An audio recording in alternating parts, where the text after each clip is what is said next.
The first snow of December had just begun to stick on the cracked sidewalks of Scranton, Pennsylvania.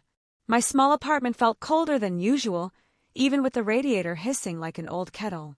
I sat in my armchair with a blanket around my legs when the text arrived. It was from Jenna, my daughter-in-law. "Hi Elaine, we're hosting Christmas this year. You're welcome to come, but we'll need help. If you want to come for Christmas, then come wash the dishes." I read it 3 times. The words didn't sting at first, not exactly.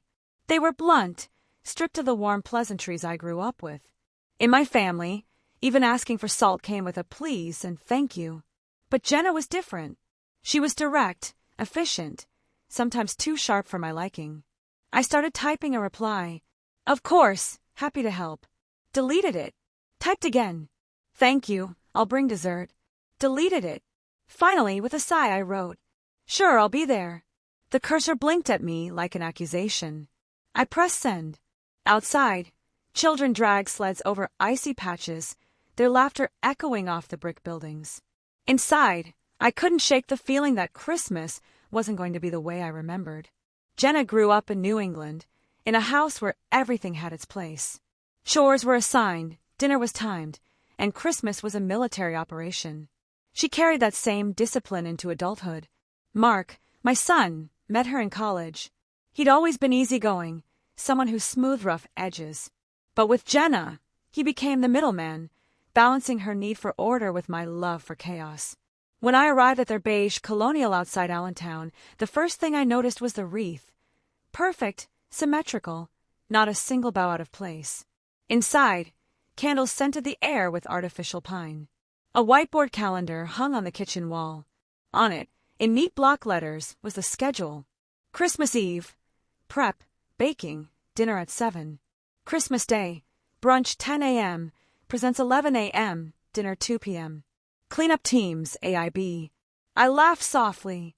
"You really made a schedule for Christmas?" Jenna didn't smile. She smoothed the paper with her palm. "It keeps us from falling apart." I thought of my mother's kitchen on Christmas Eve. Pots bubbling, cousins running through, someone always yelling for more chairs. No charts, no lists, just noise, warmth, and love. For me, that chaos was Christmas. For Jenna, it was disaster.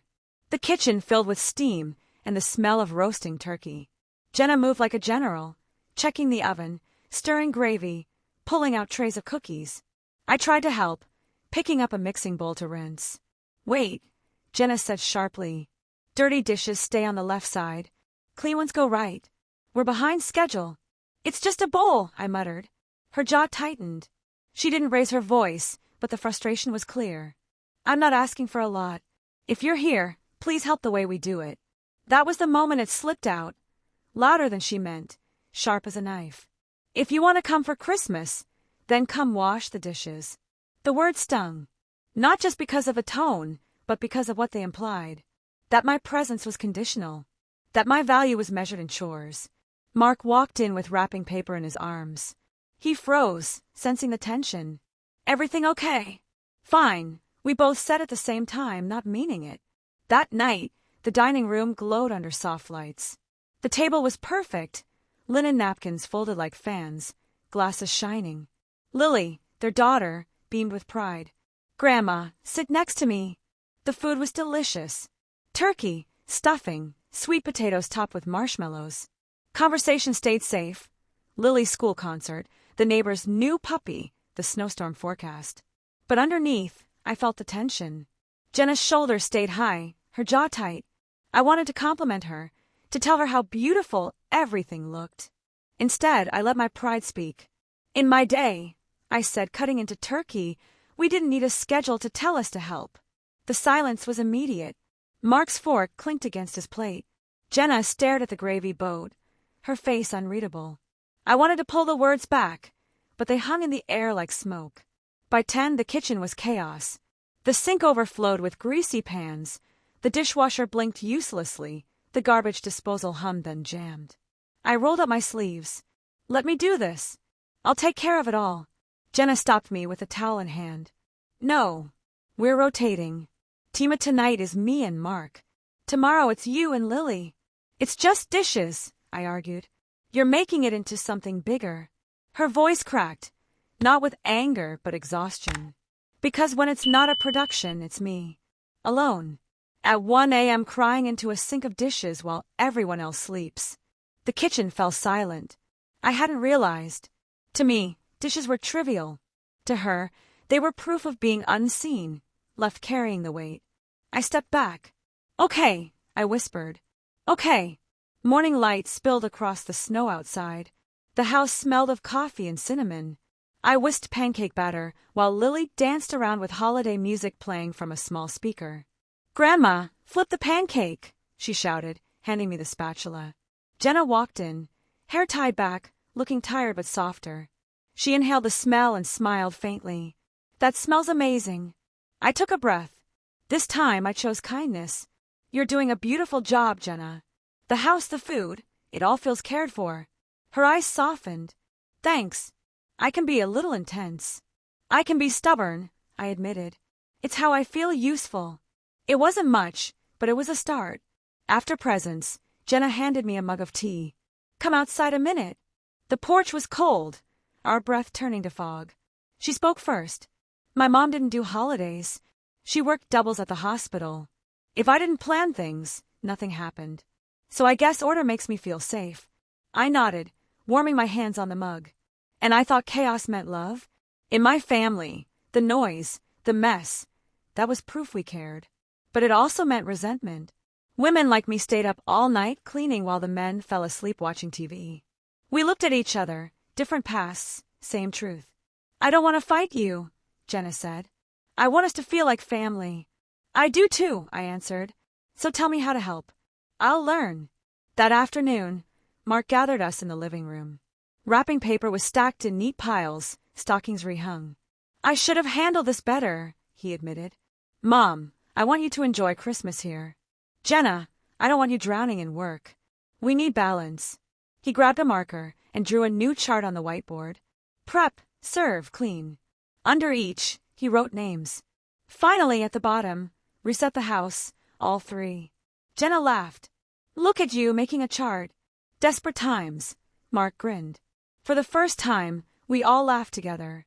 We fell into rhythm. I scraped plates on the left side of the sink. Jenna rinsed on the right. Mark loaded the dishwasher like a puzzle. Lily dried forks, counting each one. There were small frictions. I restacked plates the wrong way. Jenna rewiped counters I thought were already clean. But instead of biting our tongues, we spoke up, laughed it off, adjusted. When the last pan was washed, we stood in the warm, quiet kitchen. Outside, children slid down the cul-de-sac hill. Through the window, a neighbor waved. For once, the house didn't feel like Jenna's house or my visit. It felt like ours. That evening, Jenna brought out hot chocolate topped with whipped cream. We sat by the tree, the lights twinkling, carols low in the background. Lily curled against me. "Grandma, can we always do it like this?" I kissed her forehead. "I think we just found our tradition." Jenna looked at me. Not with rivalry, not with tension, just with quiet understanding. "Thank you for helping." I smiled. "Thank you for letting me." Christmas wasn't chaos. It wasn't rigid order. It was somewhere in between. A new rhythm, messy and structured all at once. A family finding its way. 2 weeks after Christmas, I sat in my apartment with the Christmas decorations half packed in a box. The phone buzzed. It was Jenna. "Hi, Elaine. I just wanted to say thanks again for coming. Lily keeps asking when you'll visit." Her voice was softer this time. Not brisk, not managerial. I smiled, touched by the effort. "Tell her Grandma will come soon. And Jenna, thank you for letting me in." There was a pause. "We're figuring it out, huh?" "Yes," I said. "One dish at a time." In late January, a snowstorm hit Pennsylvania hard. Mark called. "Mom, the roads are a mess. Why don't you come stay with us a few days? Safer than being alone." I hesitated, remembering December's tension. But when I arrived, Jenna greeted me with hot cocoa and an extra blanket on the couch.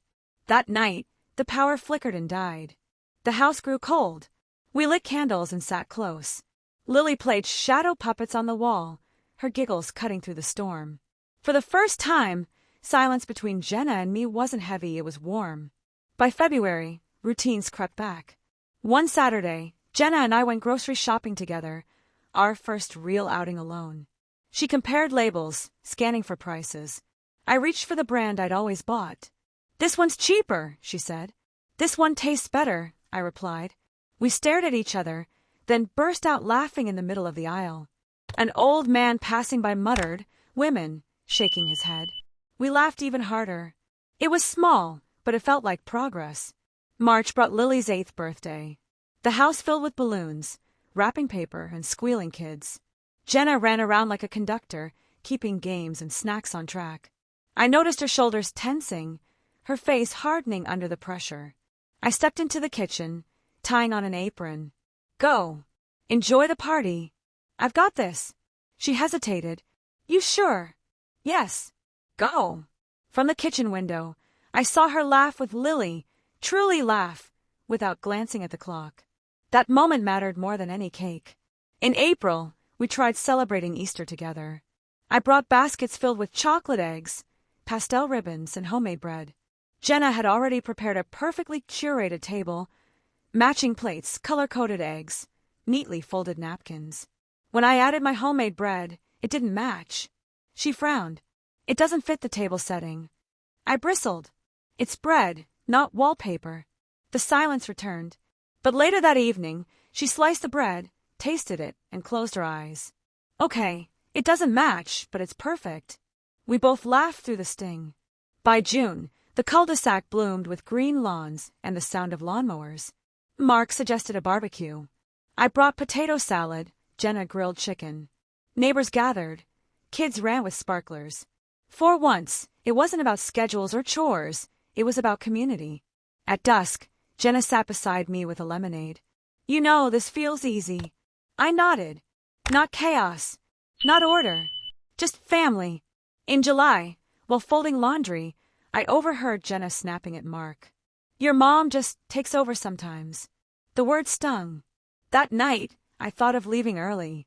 But instead, I found Jenna in the kitchen. "You don't have to whisper. If I step on your toes, tell me." She looked at me, guilty but honest. "I'm still learning to share my space." I nodded. "And I'm still learning it's your space to begin with." It wasn't easy, but it was honest. In September, Mark called at midnight. Jenna's mother had fainted and was rushed to the hospital. I went immediately to watch Lily. When Jenna returned at dawn, pale and exhausted, I handed her tea. She sank into a chair, tears falling. "I don't know how to do this," she whispered. I held her hand. "You don't have to know. You just do it, one day at a time." That night, we weren't in-laws. We were just two women carrying the weight of family. A year after the first Christmas tension, Thanksgiving arrived. This time, Jenna sent a group message. "Elaine brings dessert.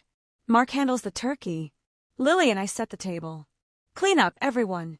When I walked into the kitchen with 2 pies, Jenna smiled. "Perfect. You're on time." I laughed, and I washed the pie dishes before I came. Dinner was noisy, messy, full of laughter. The schedule was there, but lighter, flexible. For the first time, I didn't feel like a guest. I felt like I belonged. The following Christmas, the house glowed with lights again. But this time, Jenna handed me the marker. "Elaine, will you write the holiday plan?" I stared at the whiteboard, smiling. Slowly I wrote, "Prep, together. Serve, together. Clean up, together. Tradition, family." Jenna hugged me. Lily jumped in too. Even Mark, rolling his eyes at our sentimentality, joined. Christmas wasn't about who washed the dishes anymore. It was about who we were building ourselves to be, a family that finally learned how to share the weight.